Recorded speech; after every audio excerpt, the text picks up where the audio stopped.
Bismillahirrahmanirrahim. Alhamdulillahilladzi khalaqana fa ahsana khalqana wa addabana fa ahsana adabana wa syarrafana binabiyyihi sayyidina Muhammadin sallallahu alaihi wasallam fa ahsana tashrifana. Ashhadu an la ilaha illallah wahdahu la syarika lahu hasbuna wa maulana wa ashhadu anna sayyidana Muhammadan abduhu wa rasuluhu syafi'una wa aulana. Allahumma salli wa sallim wa barik ala sayyidina Muhammadin azkana wa asfana wa ala alihi wa sahbihi wa dzurriyyatihi wa atba'ihi ila yaumil fana, amma ba'd. Yang kita hormati dan kita cintai para habaib, para alim ulama dan para muhibbin hadirin dan hadirat rahimakumullah. Alhamdulillah, puji dan syukur kita haturkan kehadirat Allah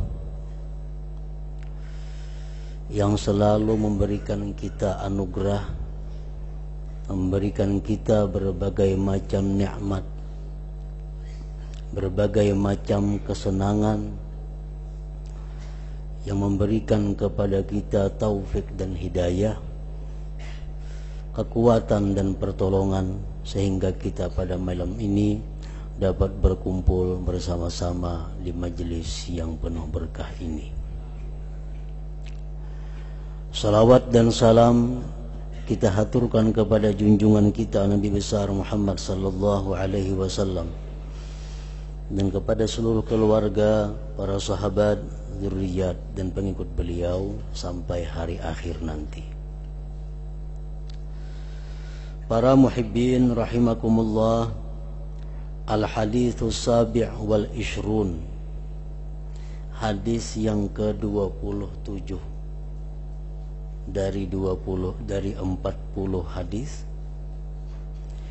Anin Nawas bin Sim'an radhiyallahu anhu anin Nabi sallallahu alaihi wasallam qala al-birru husnul khuluq wal ismu ma haka bi nafsika wa karihta ay yattali'a alaihi nas, rawahu Muslim. Wa an Wabisah bin Ma'bad radhiyallahu anhu qala ataitu Rasulullah sallallahu alaihi wasallam faqala ji'ta tas'alu anil birri wal ism, qultu na'am, qala istabti qalbak. Al-birru matma'annat ilaihi nafsu watma'anna ilaihi al-qalbu wal ithmu ma haka bin nafsi wa taraddada bi sadri wa in aftakan nas wa aftauka. Hadithun hasan, rawahu bi musnadail imamain Ahmad ibn Hanbal wa Darimi bi isnadin hasan. Dari Nawas bin Sim'an radhiyallahu anhu, daripada Nabi sallallahu alaihi wasallam, beliau bersabda, al-birru husnul khuluq. Bermula bir itu adalah husnul khuluq. Para ulama pensyarah hadis mengatakan bahwa al-birru itu artinya adalah jami'un li anwa'il khair wa kulli fi'lin mardiyin.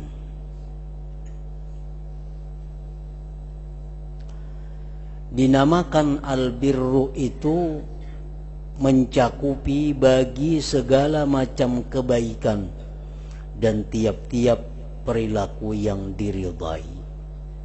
Itu namanya adalah al-birru.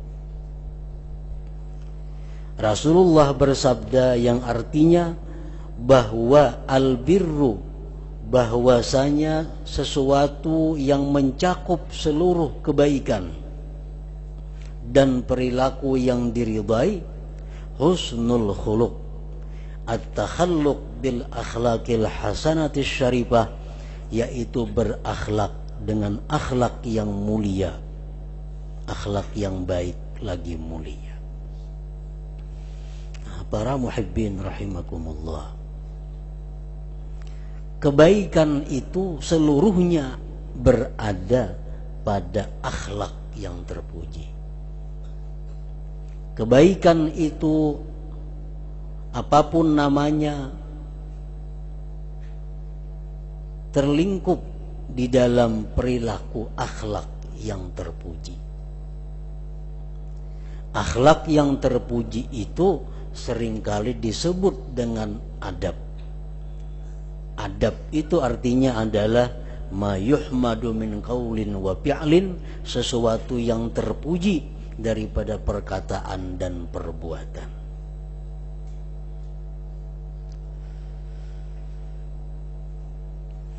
Jadi intinya kebaikan itu berada pada adab seseorang, pada perkataan, pada perbuatan, tingkah laku yang terpuji. Para muhibbin rahimakumullah, Rasulullah sallallahu alaihi wasallam bersabda, inna ahabbakum ilayya wa aqrabakum minni majlisan yaumal qiyamah ahasinukum akhlaqa. Orang yang paling dicintai di antara kalian itu kepadaku, dan orang yang paling dekat di antara kalian daripadaku kedudukan pada hari kiamat, orang yang baik di antara kalian akhlaknya.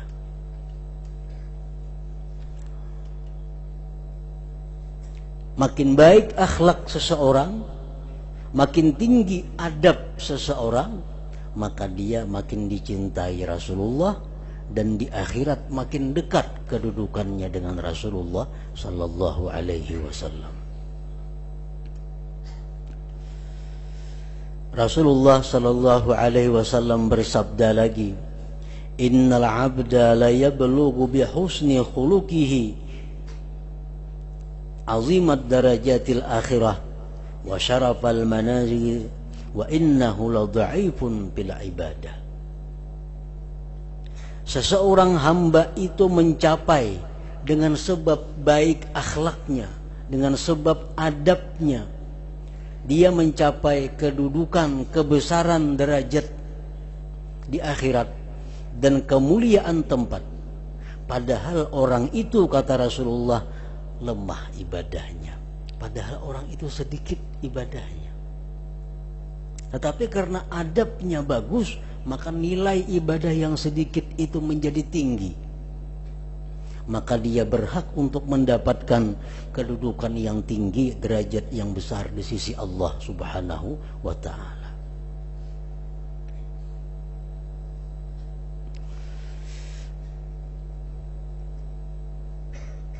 Jadi artinya dari hadis ini kalau kita paham, betapapun banyak ibadah yang kita lakukan,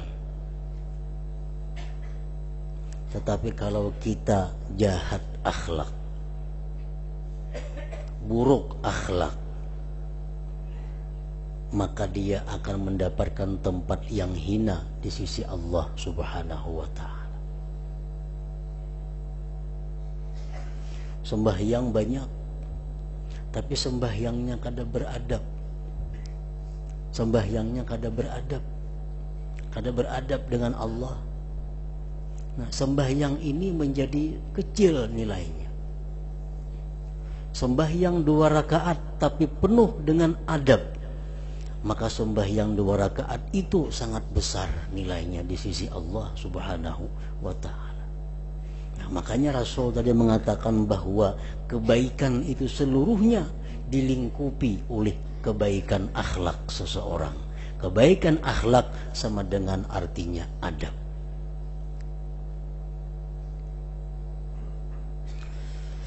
Rasulullah sallallahu alaihi wasallam bersabda lagi, akmalul mu'minin imanan ahsanuhum akhlaqa.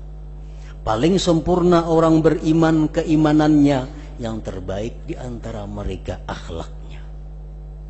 Yang terbaik di antara mereka adab dan tata keramanya. Para muhibbin rahimakumullah. Para ulama menerangkan kepada kita setelah meneliti Al-Quran, meneliti hadis-hadis Rasulullah sallallahu alaihi wasallam, maka mereka menyimpulkan bahwa tanda-tanda baik akhlak itu adalah sangat banyak. Sangat banyak persyaratan-persyaratan yang mesti dipenuhi kalau kita ingin menjadi orang yang baik akhlak.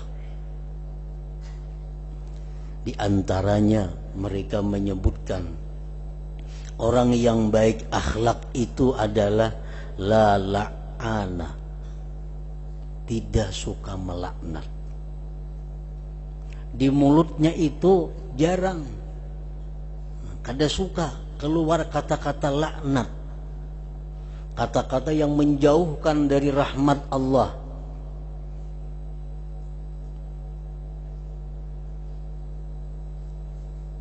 Nah, ini tandanya tidak suka melaknat. Contohnya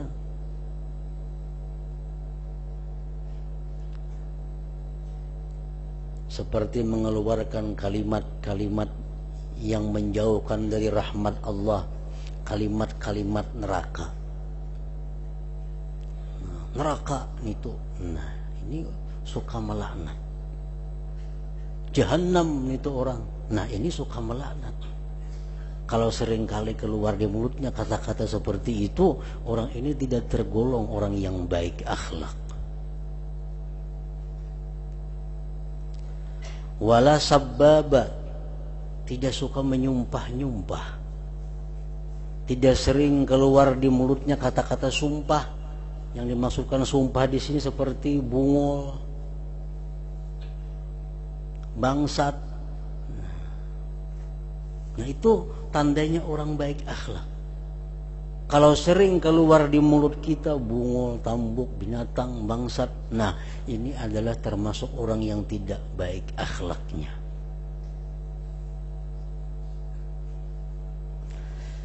Wala nammama, dan tidak suka mengadu domba. Kada mau orang baik akhlak tuh mengadu domba, bahkan menislah, membaguskan orang, bukan mencerai-beraikan orang yang baik-baik. Wala mugtaba, tidak menggibah. Menggibah, menyambati orang tuh jelas sudah orang kada baik akhlak. Wala hakuda, tidak dendam. Dendam. Wala bakhila, tidak bakhil. Wala hasuda, tidak dengki. La yukafi'u bisayyi'ah, tidak mau membalas dengan kejahatan.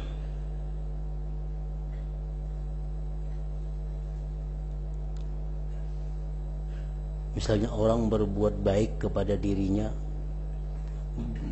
tentu akan dibalas baik. Tapi kalau orang berbuat jahat kepada dirinya, dia tidak akan membalas kejahatan itu. Nah ini tingkatan yang tinggi di antara tanda-tanda baik akhlak. La yaqta'u man qata'ah, tidak memutuskan hubungan kepada orang yang memutuskannya. Yuhibbu li akhihi ma yuhibbu li nafsihi, cinta untuk saudaranya sesuatu yang dia cinta untuk dirinya. Kalau aku kepingin aku senang, kalau aku kepingin bahagia, aku pun kepingin juga orang lain bahagia. Kalau aku kepingin untung, aku pun kepingin orang lain untung. Nah ini alamat orang itu adalah baik akhlak. Para muhibbin rahimakumullah, baiknya akhlak itu, adab seseorang itu ada 3 tingkatan. Ada tingkatan aduan yang paling rendah, Bila gugur dari tingkatan ini berarti orang ini sudah punya akhlak yang buruk. Yang kedua ausat, yang tengah. Yang ketiga al-a'la, tingkatan yang paling tinggi. Namun yang tiga macam ini disebut baik akhlak, tetapi ada tingkatannya. Contohnya yang paling rendah tapi masih kada keluar dari baik akhlak, dia membalas kejahatan orang dengan balasan yang sama. Nah, ini masih baik akhlak. Orang menyakiti kita dengan sesuatu, kita sakitinya dengan sesuatu itu, tapi kada lebih, kada melebihi dari orang. Nah, ini termasuk baik akhlak. Andai kata dia menyakiti orang itu dengan lebih, nah ini sudah gugur daripada baik akhlak.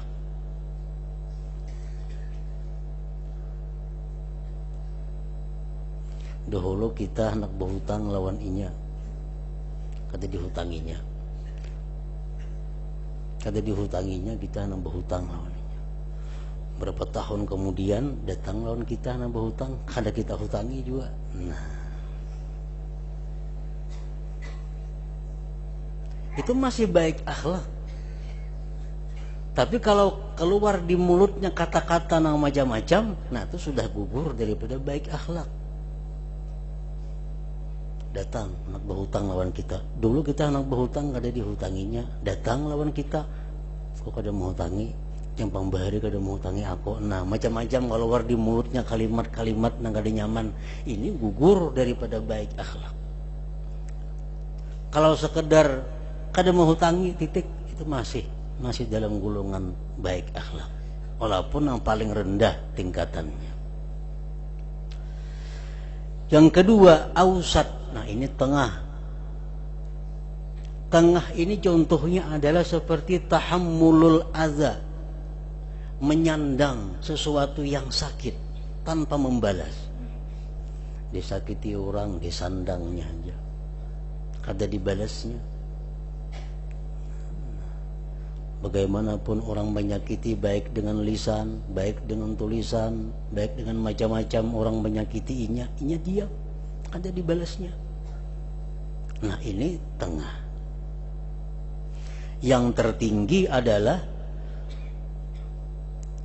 orang yang berbuat jahat kepadanya, dibalasnya dengan sesuatu kebaikan. Nah, ini yang paling tinggi, seperti yang dicontohkan oleh Rasulullah sallallahu alaihi wasallam dan para aulia tokoh-tokoh yang lainnya. Orang-orang kafir, orang-orang jahat berbuat jahat kepada Rasulullah, tapi Nabi tidak membalas. Bahkan beliau mendoakan, Allahumma ghfir li qaumi fa innahum la ya'lamun. Ampuni kaumku ya Allah yang menyakiti aku karena mereka tidak tahu. Karena mereka tidak tahu. Imam Hasan, putra Sayyidina Ali karramallahu wajhah, beliau berada di kota Madinah. Datang seorang laki-laki yang bernama Asim ibnul Mustalik. Asim ini adalah penganut mazhab Khawarij. Mazhab Khawarij ini mazhab yang benci kepada keluarga Rasul.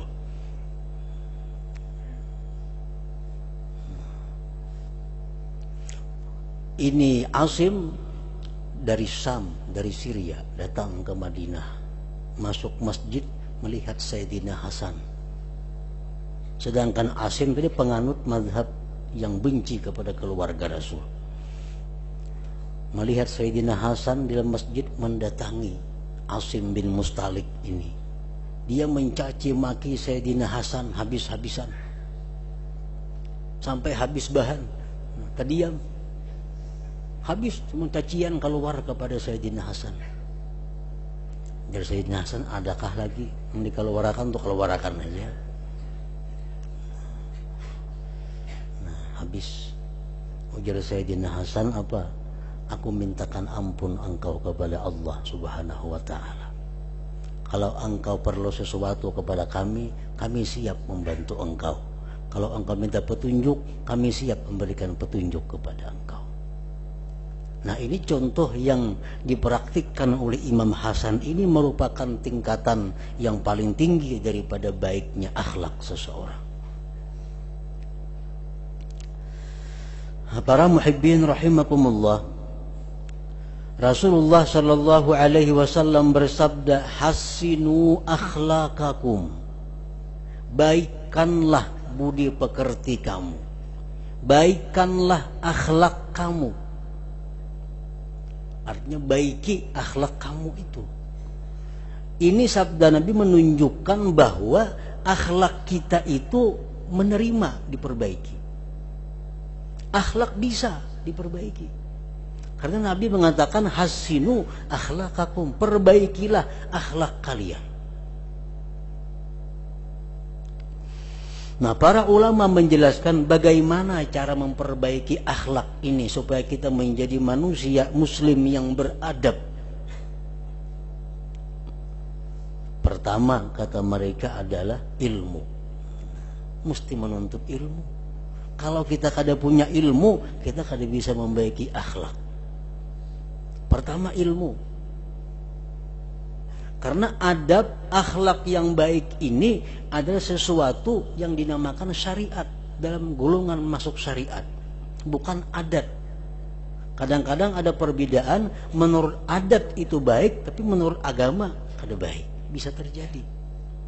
Nah, jadi kalau kita ingin beradab, ingin jadi manusia yang beradab, ingin jadi orang yang berakhlak baik, syarat pertama adalah kita menuntut ilmu. Dan para ulama pun sudah menyiapkan ilmu-ilmu untuk itu. Dikarang kitab Al-Adab fid Dunya fid Din. Dikarang kitab Imam Ghazali mengarang kitab Al-Adab fid Din. Imam Mawardi mengarang Adabud Dunya wad Din. Macam-macam kitab yang mengajarkan tentang adab, tentang akhlak yang baik.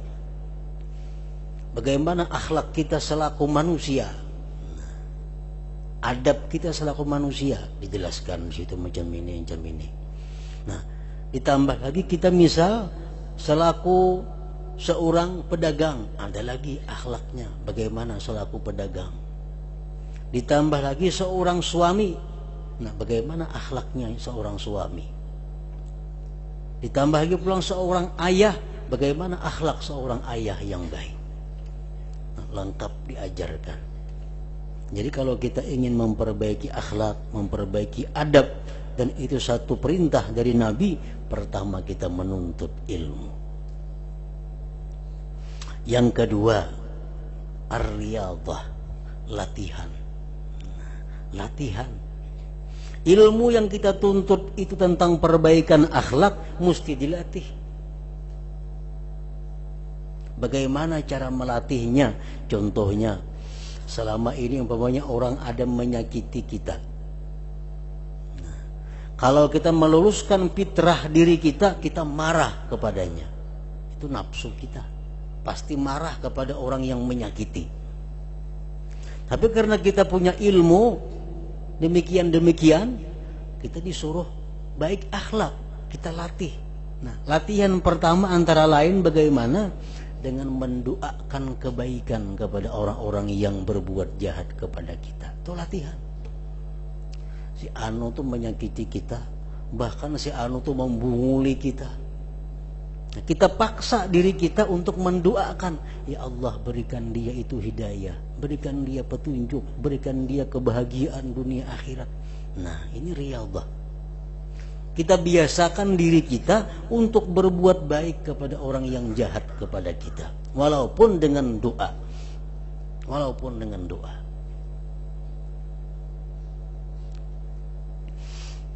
Latihan-latihan itu mesti dialami, mesti dilakukan.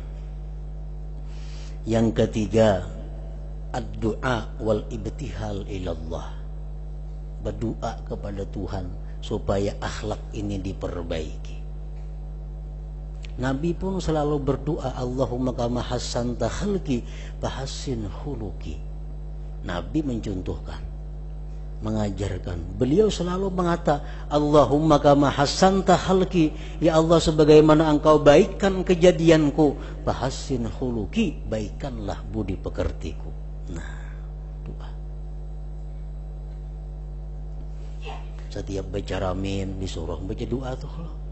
Allahumma kama hassanta halki, fahassin khuluki. Kita sudah bisa bahasa Arab, bahasa kita di dalam hati kita.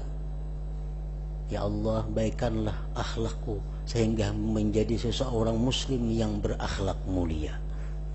Ya Allah, baikkanlah akhlakku sehingga aku menjadi seorang muslim yang berbudi pekerti mulia. Nah, bahasa kampung aja dalam hati lebih baik daripada bahasa Arab pada mengerti.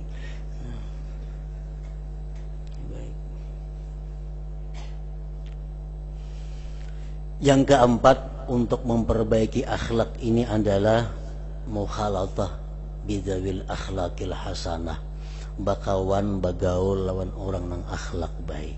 Nah, ini sangat menentukan. Kita kebiasaan bakawan lawan orang nang pamuntungan bunga tambuk tak umpat juga kena kita terjangkit.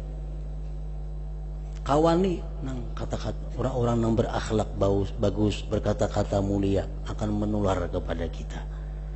Nah, 4 perkara itu yang mesti dilakukan bila mana kita ingin menjadi orang yang berbudi pekerti baik, berakhlak mulia.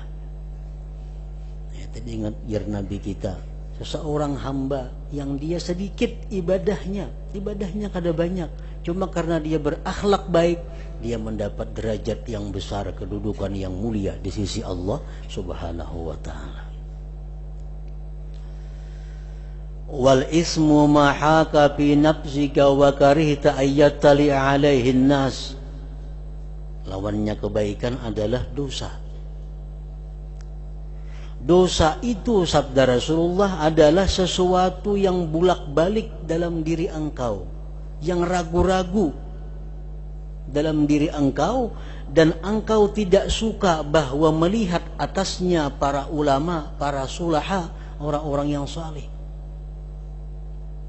Ada pekerjaan nih nang hati kita nih gulang-galik kada ada ketetapan. Mau ketahuan orang alim supan kita nih, nah tuh kada baik nih tuh. Itu dosa. Kita bapakayan misalnya, bapakayan nang ka ini, melihat orang alim supan aku pakaian nangka ini, nah tuh kada baik pakaian itu, kada baik. Baju gue bala-balang macam-macam balang, amun ke rumah tuan guru tak hilang lah baju itu. Sa ke rumah tuan guru tak hilang lah makai baju itu, kada tak hilang, kada baik nih tuh ngarannya, jangan dipakai lagi. Sesuatu pekerjaan nang supan kita ketahuan orang baik, itu pekerjaan kada baik. Rambut bahuban sudah baju berbala-balang aja masih. Nah.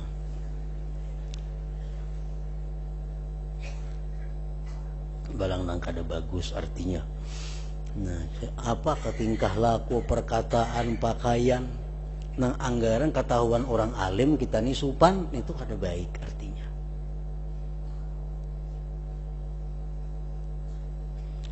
Hadis riwayat Muslim. Dan dari Qabisah bin Ma'bad radhiyallahu anhu berkata, aku datang kepada Rasulullah sallallahu alaihi wasallam. Sahabat Nabi Wabisah datang kepada Rasulullah, dia berkata, Rasulullah sallallahu alaihi wasallam bersabda. Wabisah datang kepada Rasulullah, Rasulullah langsung mengatakan, ujar Nabi, engkau datang ke sini bertakun tentang kebaikan dan dosa kalau. Ujar Wabisah, na'am benar wahai Rasulullah. Rasulullah bersabda, ikam hendak mengetahui itu kebaikan, hendak mengetahui itu kejahatan, istabti qalbak, takuni hati engkau. Minta fatwa kepada hati, takuni hati ikam tuh, hati ikam tahu ini kebaikan, ini kejahatan. Al-birru matma'annat ilaihin nafsu, kebaikan itu sesuatu yang tentram kepadanya oleh nafsu, watma'anna ilaihil qalbu, yang tenang dengannya hati. pekerjaan, perbuatan, apapun yang ngarannya baik itu hati kita tenang. Nah, kada ada kegelisahan, tentram. Dilihat siapapun kita kada akan malu. Nah, itu ngarannya adalah kebaikan.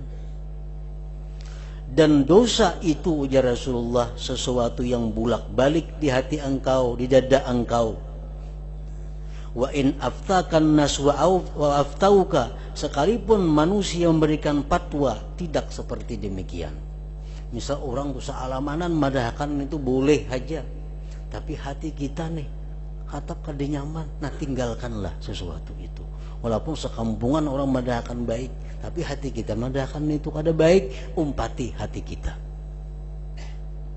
Nah, ini sabda Nabi kepada sahabat beliau yang bernama Wabisah bin Ma'bad tadi. Dan ini hadis hanya berlaku untuk orang yang namanya Wabisah dan orang-orang yang sudah punya hati bersih seperti hatinya Wabisah. Artinya untuk umum kada kawa dipakai. Sebelah orang ada datang kayak apa ngaran dosa, ngaran pahala, takuni hati igam, itu kada kawa dipakai untuk umum. Nah, tapi kalau untuk orang yang namanya Wabisah atau orang-orang yang punya hati seperti Wabisah, itu kawa betakun lawan hati seorang. Nah, takuni hati baik kada, ya hati baik baik, jar hati kada berarti kada.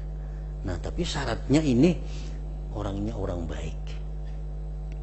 Para ulama mengatakan man ghadda basarahu anil maharim wa kaffa nafsahu anis syahawat wa ammara batinahu bil muraqabah wa ta'awwada aklal halal fahuwa yastabti qalbah. Orang yang menahan matanya daripada memandang yang haram, orang yang telah mampu mencegah nafsunya dari syahwat-syahwat yang dilarang, orang yang menghidupkan hatinya dengan muraqabah, orang yang terbiasa makan yang halal. Nah, orang semacam inilah yang bisa, yang mampu untuk menakuni hati sendiri tadi. Artinya amun kita masih kada kau menjaga mata, kada kau menjaga nafsu, masih kada bisa muraqabah, masih kadang-kadang makan halal, makan subhat, nah kita kada usah, jangan bertakun dengan hati kita. Kemana bertakun? Kepada orang yang alim, kepada orang yang ahli. Ada perbuatan yang kita ragu-ragu, baikkah ini, kadakah, baikkah, kadakah. Nah, sedangkan kita masih orang yang belum baik, kada usah bertakun lawan hati kita. Takunakan kepada ulama karena mereka mengetahui hukum yang sebenarnya. Nah, para muhibbin rahimakumullah, selanjutnya hadis yang ke-28. Ila hadratin Nabi sallallahu alaihi wasallam. Al-Fatihah.